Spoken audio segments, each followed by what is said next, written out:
all agree that one of the greatest gifts of life is our children.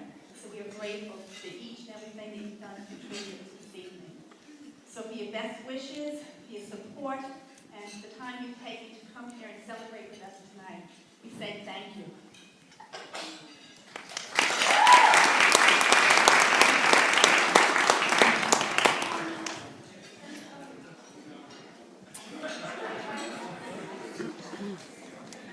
Only the people who know me think we're in trouble now. Including her. Sorry, I was trying to memorize this, but I just had too many senior moments and it didn't work out. Although I may not have met each of you yet, I hope you recognize me as the guy who escorted the beautiful blonde in a very expensive dress down the aisle. It's really a privilege for Lainey and me to join with Margaret and John in welcoming you to Eric and Joe's wedding. I know that many of you travel far distances to be here and share our daily worries of landing in another snowstorm. To those of you who believe that prayer is old-fashioned, well, between our extended families, the bridal party, and the clergy, we probably had 7 religious denominations simultaneously praying for clear weather. I don't know which message finally got through, but the plan worked. It took... Get them another drink. It took 14 months from Joe's proposal until today, which may seem like a long time, but that's how long it took Erica to read and follow all the chapters in Martha Stewart's wedding guidebook.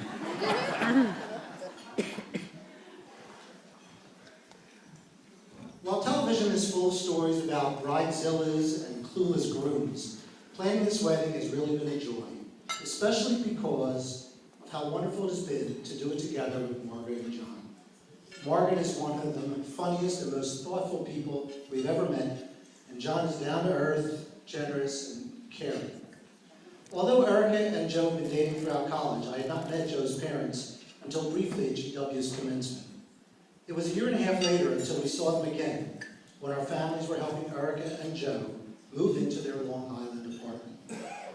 John had spent hours carrying heavy boxes up a long staircase to the second floor and was ready to leave, so Joe accompanied him to the car to say goodbye. I was pretty far away, wrestling with how to fit yet another huge box through a narrow doorway. But I was close enough to see them hug and John kiss his grown-up son. It was much more tender than it was manly. As if Joe were 6 years old and leaving for first grade, not an adult moving in with his girlfriend. I knew from that moment that joining the Krebs family will be wonderful for my daughter. For those of you who know Erica well, you will not be surprised to learn that she is not only the star, but also the director of tonight's ceremony and celebration. Sorry, Joe, but tonight really is not about you. She found the boathouse, selected the food, designed the invitations, chose the clergy, hired the florist, the music, the photographer, and used her glue gun to make things that I don't even know about. All this while managing a not-for-profit business and finishing her master's degree.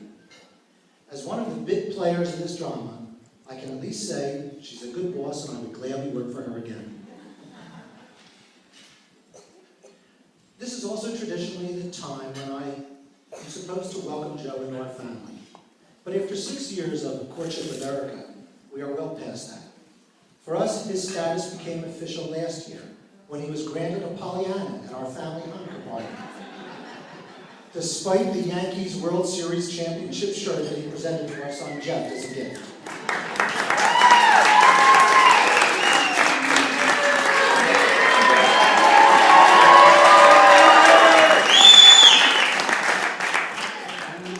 Joe, it was a sly and despicable move. But don't get nervous, Joe, but I'm putting out the word that for next year that revenge is sweet. We all love and adore Joe for his sense of humor, his sense of purpose, and especially the way he grounds Erica, like a strong metal rod tames dangerous lightning. I really believe that success in marriage does not come merely through finding the right mate, but through being the right mate. And we are very confident that Joe and Erica are and will continue to be right for each other.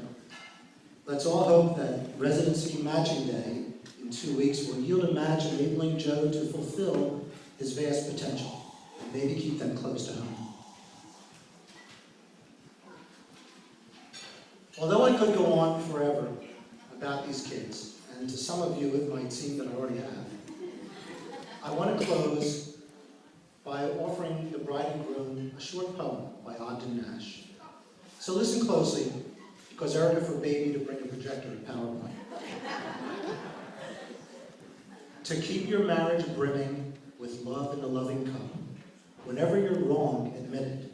Whenever you're right, shut up.